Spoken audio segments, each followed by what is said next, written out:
Hi, it's Dawn from Dawn's Dirt. Dirt can mean gardening, dirt can mean homesteading, dirt can mean sheep, it can mean cows, it can mean horses. Horses are hay burners, in my opinion. Dirt can mean politics, dirt can mean religion, dirt can mean anything you want it to mean. And so I'm excited about today's guest. So her name is Brandie, and she is super young. As you know, I've had a few young farmers, a few young entrepreneurial farmers on the show before, and they're my favorite because young farmers just are full of energy, full of like take life by the balls and, just get in there and get after it and do it. And super excited to have Brandie on the show. And she is from Suni Bear Farms. So thanks for joining me today, Brandie.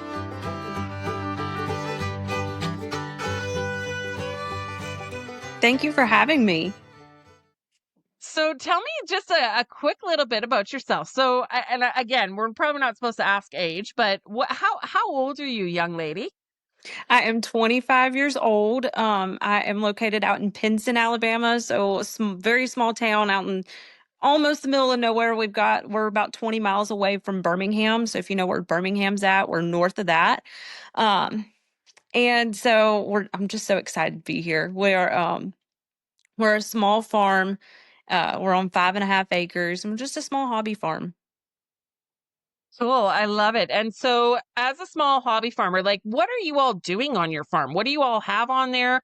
How did you get started into this? What gave you the idea? Like, tell me the roots of it. Tell me the background of it. Okay. So I started kind of when I first got my property back in 2019. I was 19 years old at the time, and I just really had a dream of seeing the property flourish again. It was not in the best condition, and I just kind of started like playing with the ideas of like maybe a rescue ranch or like a big garden area, just trying to kind of put the feelers out. And then I was gifted two of my goats back in 2019, towards the end of it, the end of 2019. Um, and so that was kind of like the spark of, okay, maybe I want to get in the whole goat farm and the goat breeding. And then it turns out before I officially moved them here in 2020, I ended up with four goats. So the goat math is real, just like chicken math. And then we eventually got into chickens, and so now we're up to three goats, a donkey, 19 chickens, and two ducks. So we've got our hands full. Okay. Um, but we do farm fresh eggs, local produce that's grown here. We do jellies. We're trying to expand into baking. And then we also, one of my favorite things that we do is we do agriculture classes as well as homesteading classes and then master classes for chicken and goat keeping. Oh, I love it. That's what I'm doing too. So we're kind of the same. I didn't even realize that. So cool.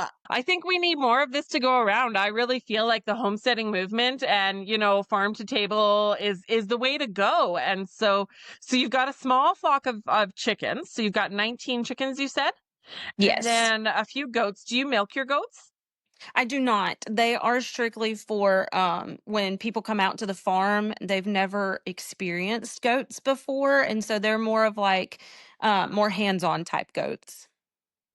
Okay, so you're kind of more into the agritourism side. Is hmm that kind of how have you turned your homestead? Have you turned your farm into a bit of a business then? Tell me about the business side of it. So the business side, we do, like I said, we do the agriculture classes. We'll also do farm tours, and then we also go out to daycares and schools. We're trying to get into some of the school systems that are out here as well. And then I have a goat. He will literally load up in the back of the truck, and we just ride and we go. And but to kind of like offset just a little bit for my programs, I do design our own farm apparel. So we have several different designs that I have, and then I sell the shirts and merchandise from that. I love it. So you're selling merchandise to keep your farming habit going. hmm Yeah. Absolutely. That's fantastic. I like it. You're young and you keep using the word we. So is it you by yourself or who's the we? Like are you married? Are you single and available? Maybe I'm not sure. So tell us about that. Who's the we when you're referring to we? So I'm single, so there's no man in the picture right now. But we being me and my best friend, so she started coming out here as an agriculture project for her school. And she has not left ever since. So she's been helping me for about 4 years now. And also my family lives right next door, so they're helping out a ton too when I'm not available. Okay, I love it. That's amazing. Okay, so you're more into the teaching side of things, because 19 chickens and a few goats is not a huge farm, but so you do make a little income off of it. Yes, just a little bit. So how much do you sell? Can I ask you how much do you sell your eggs for? Because in the States right now, let's chat about that. In the States right now, because I'm in Canada, in the States right now, there's a whole um thing about like eggs and the avian flu, and all those things. And so are your eggs like gold? Like do your chickens lay golden eggs? Do you remember the toilet paper wars of 2020? Are you worried about being prepared in an emergency? Are you tired of being a slave to the corporations we purchase from? It's time to take control. Become ungovernable. Take your food system into your own hands. Hi, I'm Dawn, a coach dedicated to helping you live like grandma used to. Self-reliant, resourceful, and prepared. Whether it's raising chickens, growing a garden, canning your own food, or even milking a cow, I'll teach you how to thrive and survive in the space you have, big or small. We can even potentially make some money off your homestead. Visit Dawn's Dirt today to book your free jumpstart call. Together, as a team, we can get you self-reliant and ungovernable. We, the people, have the power to take back control. Remember, if you give a man a fish, he eats for a day. But if you teach a man to fish, he eats for a lifetime. Let's build a better future and a community, one skill set at a time. They almost do, yeah. So we feed a very high protein feed is I don't know if you've heard the Calm Branch feeds that are based out in Ohio. No. Uh they're a more smaller company, but it's almost like organic, but it's not quite there. So I have been selling them for $5 a dozen, but just within the past month, the avian flu has kind of moved on out. And so we've dropped back down to $4 a dozen. Oh, wow.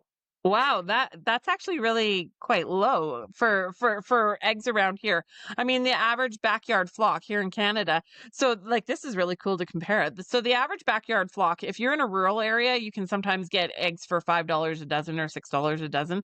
Right now I've got 150 laying hens and I've got 300 meat birds. But just before I jumped on here, I just got home an hour ago, and I look and all my little chicks, my 2 week old chicks are like spread out. Some are in the yard and some are, and they got out of my brooder, and I was like, oh my goodness. And so like I was a disheveled mess, like sweat dripping down my, face. And if you looked at my shirt, like don't look too close, but like it is filthy dirty. I've got this big brown spot and I've got like dust up my arm, and yeah, you can't tell in the video. Thankfully, it kind of edits it out. But yeah, like having chickens is like crazy. It's just, you got to do what you got to do. So I wasn't sure. I wasn't even sure that I was going to make it onto the podcast with you, but we made it and here we are.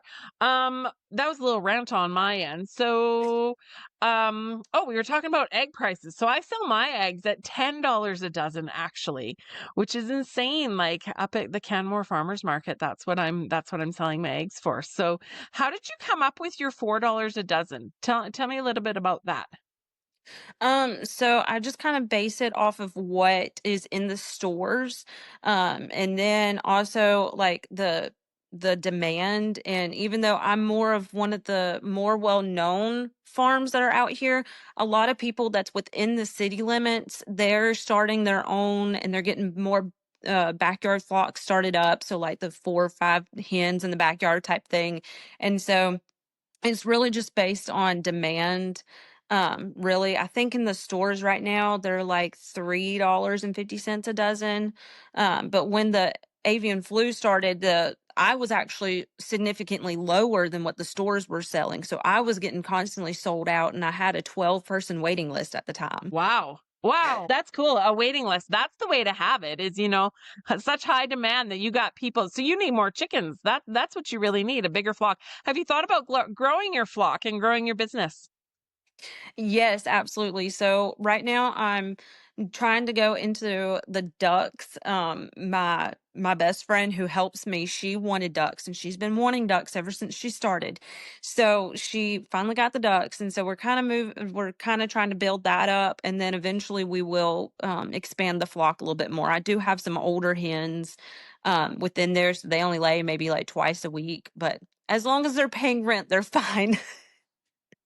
Ah, what an important part. As long as they're paying rent, they're fine. And that's the point is if you're going to be on a farm, you got to pay your way. And so for a hen, if you're not producing an egg or producing a piece of meat out of the chicken, you're kind of dead weight on a farm. And so, you gotta cull. And so have you culled? Let's chat about that. Have you culled birds before? I have not. So Okay. So that's something you may have to do at some point. How do you yeah. feel about that? Um, I'm not quite sure, like, if it comes to the point where I may have to, like, I will, obviously have to do it, but some of them are more prized possessions. So one of them actually is part of my kindness movement. So she has a permanent spot no matter what. So Okay. she's like the forefront for our kindness campaign is what we call it. So tell me about this kindness campaign because I've never heard of that. Well, it sounds amazing, but what's a kindness campaign? Okay, so our kindness campaign is it's called the Live Like Betty Louise campaign. And so I have a little black silky hen.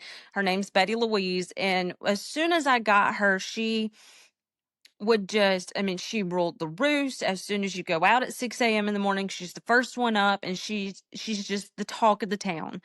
And it really struck me. The local news out here actually put her on TV for me one time. And I was like, okay, maybe there's an idea in that. And I've always wanted to do like a smile campaign or like a spread kindness. And it just hit me one day. I was like, live like Betty Louise. So let's live unapologetically ourselves and spread kindness wherever we go. And part of our mission statement is spread kindness like wildflowers. And so, Live Like Betty Louise Day is May 12th. And we just wear our shirts and we just do one random act of kindness for it. I love that. And so you have a famous chicken that's been on the news? Like, wowza, here I got a celebrity on the podcast today. So yeah, tell us how that happened. That's really cool. Yeah, so our local news, they do like a pet pick of the day, and I was like, "Well, this would be cool. Let me put Betty Louise in there." So I just sent them a few pictures and did a little short description of it. Nothing big, and they immediately put her on. And then I was like, "Okay, well, I've got a baby donkey. I had a baby donkey at the time. I was like, "Well, let me put Honey on." They put Honey on, and actually one of the morning news reporters has come out to the farm and has done like a little short story on us, and will use her for his Friday fun sessions every once in a while. Oh man, I love that. And you know what I love the most about that actually is it's very creative and out of the box. And so one thing I've learned is being a farmer, I was a vegetable farmer, and I'd like to touch on your vegetable garden here in a second. But I was a vegetable farmer for many, many years. I had a 36,000 square foot greenhouse and I did 20 acres of field vegetables. And, it's thinking outside the box. And as a young entrepreneur, like to think outside the box and be creative and think, man, I can call some attention to myself if I put my donkey and my chicken on the news. And so that's amazing. Like that's entrepreneurial spirit. And that's, farm to table spirit right there is let's just be creative. And I love the whole kindness thing because we need more kindness. We need more people being loving and kind and caring to one another. And even if you don't agree, you can be loving and caring and kind and respectful of each other. So I love that. So tell me about your garden. You said you've got some garden produce. Tell me, what are you doing? What are you doing in the garden? Digging in the dirt. Yeah.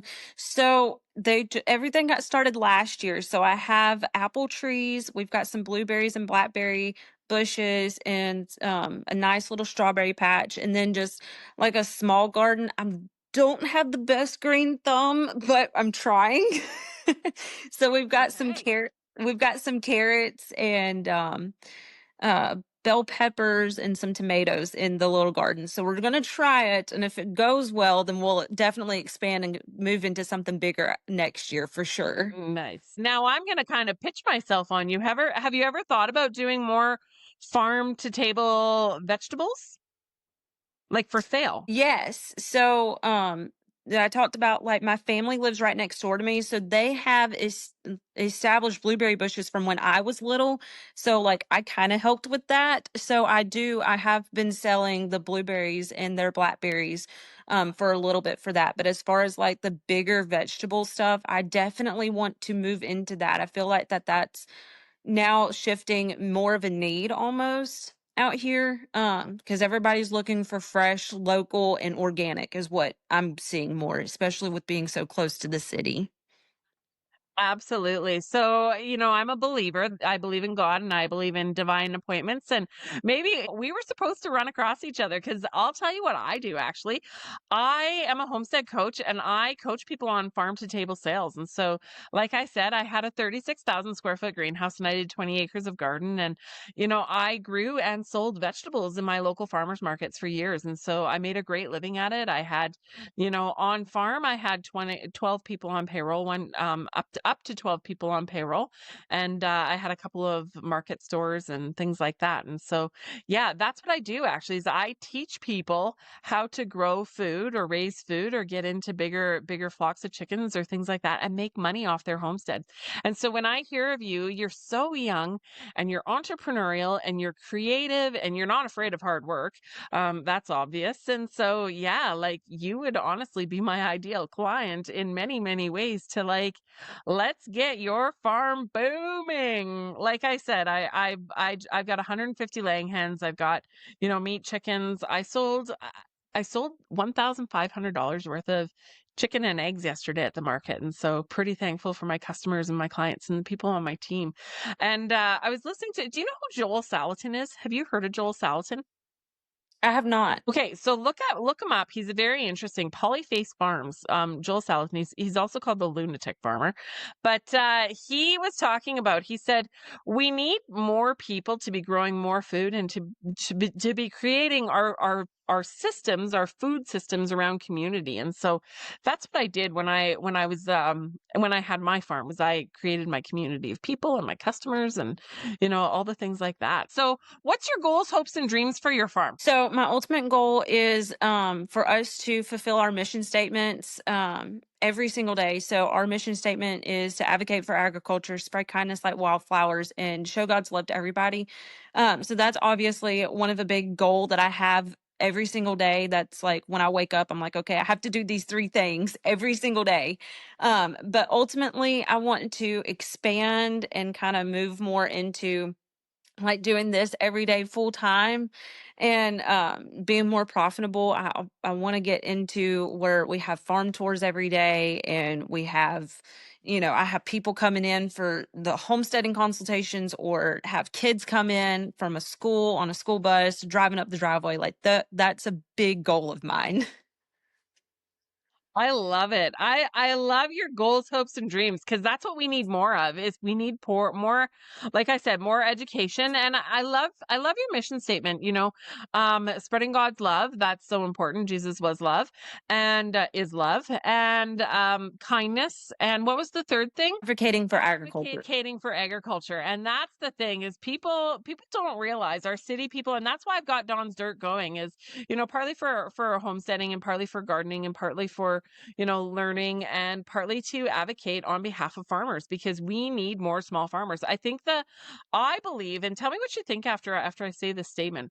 I believe that the key to our global food system, and is that people would get more into growing their own food in the spaces they have.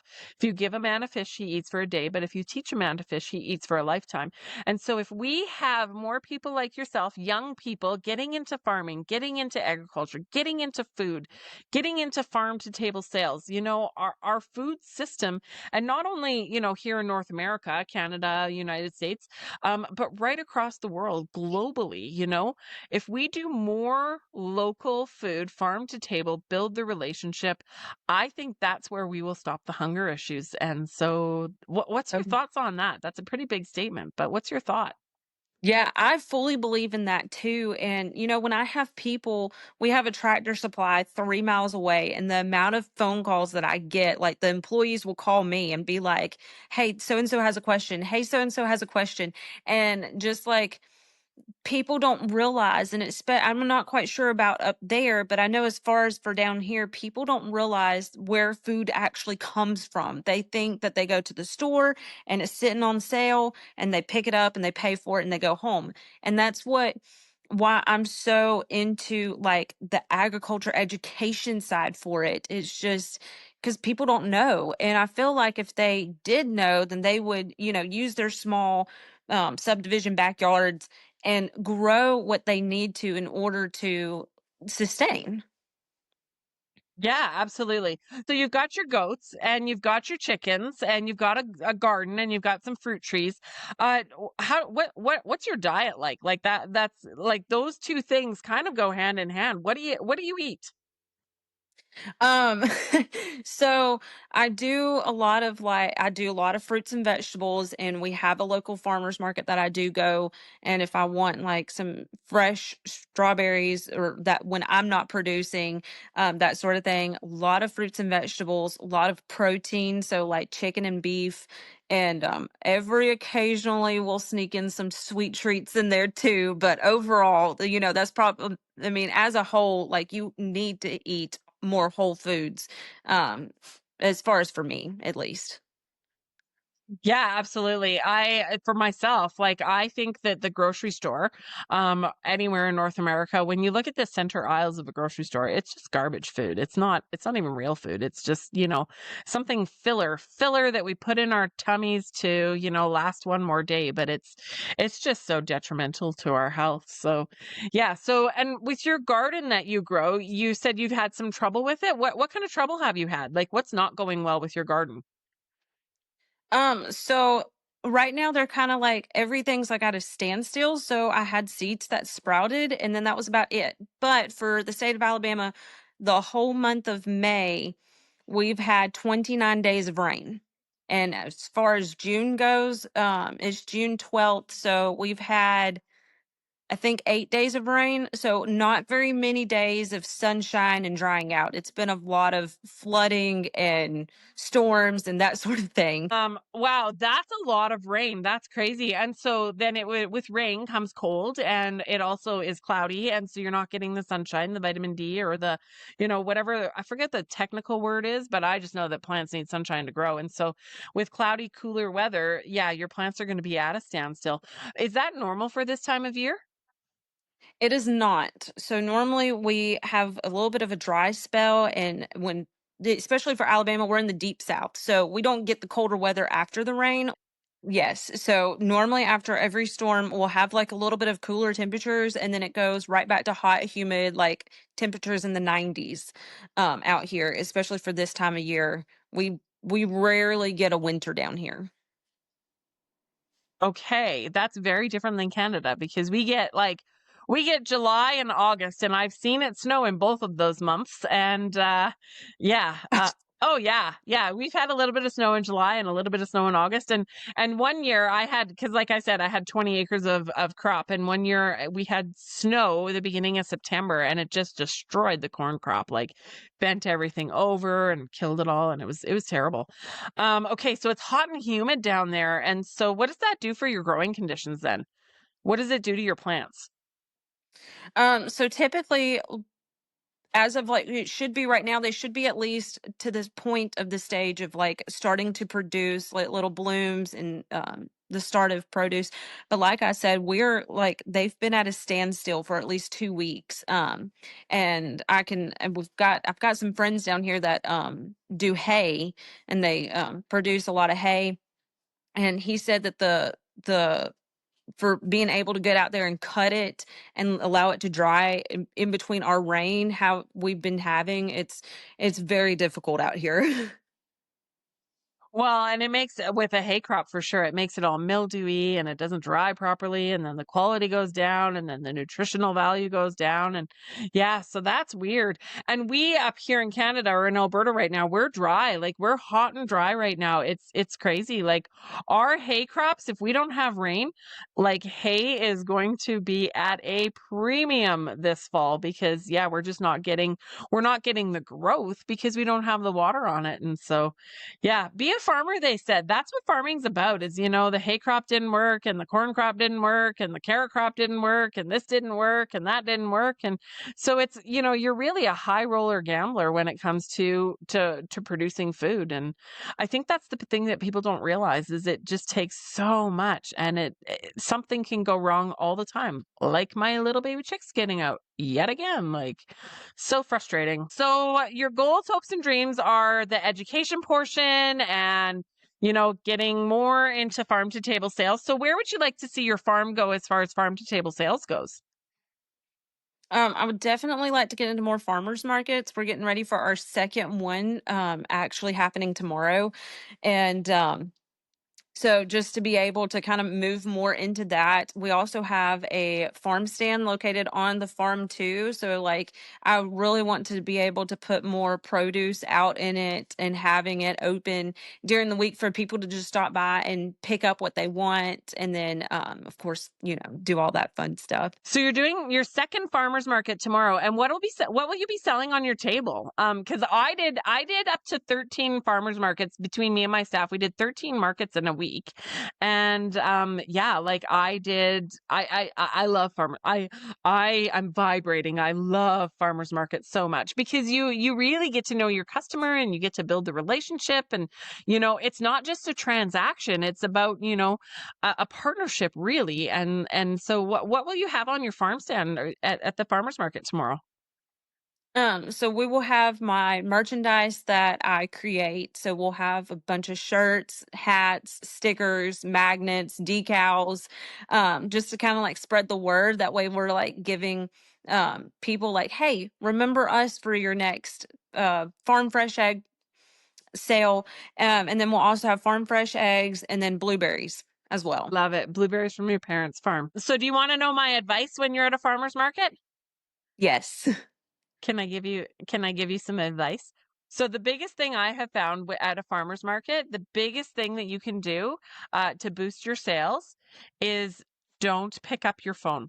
Do not stand there and look at your phone. Stand behind your table, stand behind your table and say, "Hi, how are you? Hi, can I tell you about my blueberries? Hi, can I tell you about my eggs? Hi, how are you doing today?" And that's the biggest thing. So when I've like I said, I've done farmers markets for many, many, many years, probably maybe not 20 years, but probably a good 15 years. And that's the biggest piece of advice I would give to someone just getting into farmers markets is just stand up behind your table and say hello to people and start the conversation. And then some of my other tricks and tips of farmers markets is um pile it high, watch it fly, and when it gets low, it doesn't sell. So I always found that the last bag of carrots or the last bag of tomatoes just would not sell. For whatever reason, it people didn't want to grab that last bag. And so I always had my big displays piled high. And yeah, like keep it looking full, keep it looking fresh and talk to the people. Sample if you can. I just started again. I took a full year off of farmers markets and because I used to sell vegetables at them and I'm doing chickens and eggs now. And when I was thinking about how to get into how to get people into my booth, how do I get customers? How do I call them into my booth? I thought, man, what can I hook them with? And I thought, well, maybe I can bring some pretty flowers and put them in my booth, or maybe I can, set up a nice picture or display or a sign. And I was like, nope, we're going to farmer this. And I brought two of my laying hens, put them in a cage and put them just, in the corner of my booth. And next thing you know, like I was selling out of eggs within, a few hours before the market was even over. I was sold out of eggs. And so it's trying to find those tricks to make you memorable, to make people want to build relationship with you. And yesterday, I didn't bring my chickens yesterday. And the kids, when you talk about education, the kids were coming up to my booth and they were saying, like, where's your chickens? We miss your chickens. And I was the talk of the town because I forgot the chickens at the farm yesterday. And so, yeah, so maybe you should try that. Bring some chickens to the market and put them in the corner of your booth and people will come and buy your shirts. So, yeah, Yeah, that's really good advice. yeah. Well, I've done it for many, many years. So, and I just want to see you as a young entrepreneur succeed. Like, we need more young entrepreneurial young farmers. And so, yeah, absolutely. Cool. So, and then the farm stand. Tell me, do you have a farm stand going already? Yes. So farm stand right now is just for pickup orders. So if they order eggs or anything else, I'll put it out on the farm stand. And it's an easy way for people to just come up and get their produce from me. That way, I'm not having to put it out in the weather or anything like that. And there's a sign up for payments, and there's also our website QR code. That way it's still engaging in with our customers, even though if I'm not physically at the farm. Okay, I love it. So, what is it built out of? Can you describe it for us? Yeah, so our farm stand is made out of repurposed pallets, and it's I think it's like 6 foot tall, and it's got a built-in cooler in it, and then a shelf for for the extra egg cartons that people bring back for me, that sort of thing. And it's got the sides on either side, so if we do have a storm during the day, the wind's not gonna come in and blow everything off. As you're talking, it just strikes me again how creative we have to be as, small farmers. We recycle our egg cartons. I call myself the egg carton hoarder. People were bringing me their used egg cartons all day yesterday to repurpose to put the eggs in so that they can go back out to the customer. And so you're just so creative, And with your farm stand, repurposed pallets. And so, have you ever used pallets for fencing? Because I sure have. Have you repurposed pallets for fencing? I have not yet, but I still have a few more pallets left over from this project. So I've been tearing them down and reusing them for just about everything. Yeah, yeah, for sure. Because again, that's what you got to do when you got a farm or you got a homestead. You got to be creative and make do with what you have, and you're on a budget too. Like $4 a dozen eggs or $5 a dozen eggs. There's not much, and there's not a whole lot of margin on that, and so it's a labor of love, and people don't really understand that it's a labor of love, and it's um, you got to be creative with the materials and the resources that you have, and so yeah, thinking outside the box. So, what advice would you give to a young person wanting to get into agriculture and getting into farming? What would you say to someone who's? I mean, I know you're only 20, but what would you say to someone who's like, or you're 24? What would you say to someone who's like 20 or 19 or 18 or 16? What would you go back and say to your younger self? Um, to say to my younger self would just go for it. Just dive both feet in. And I was a big worry wart a lot of like, well, what if people don't like me? Well, what if people don't like this idea? Well, what if, I'm not successful in it? But you just have to like step out of faith and just trust God, and just you know go down that path. It's okay. Like, if that's your idea and that's your dream and your goal, go chase it. And that I'm really big into telling everybody that. Hey friends, on Dawn's Dirt, we get real about growing food, farming, homesteading, living free, and digging into the stuff that actually matters. If you're loving the dirt we're dishing out, don't forget to like, subscribe, and follow on your favorite social media platforms. That's how we keep growing this community of badass, soil covered, chicken loving, freedom chasing humans. Like and subscribe to me on Instagram, YouTube, Spotify, Apple Podcasts, you name it. Come be part of the movement. Absolutely. I love it. chase it at 20 and I'm 44 and I'm still chasing it, you know. Farming, once you've been a farmer and once you've been in agriculture, it's just in your blood. It's who you are as a person. And so absolutely. Yeah, I really like that advice to just go for it and chase your dreams and and the Lord will lead you, right? I'll tell you this, the Lord owned my former farm and I ended up having to sell it, which was disappointing, but he owns this next farm and this next farming venture that I have as well. So I'll just follow where he leads, and where he leads, I will go. So where can people find you? Where can they order your shirts and merchandise online? Yes. So we have a Facebook page, we have an Instagram page, we have a TikTok, we have our own website as well. And I mean, people can order online, we ship it out. I've never gone global before with it, but I have shipped out for it, our sales and all that. So yeah, Love it. And so what's your handle? What's your handle on Instagram? Suni Bear Farms. Suni Bear Farms. And your website is?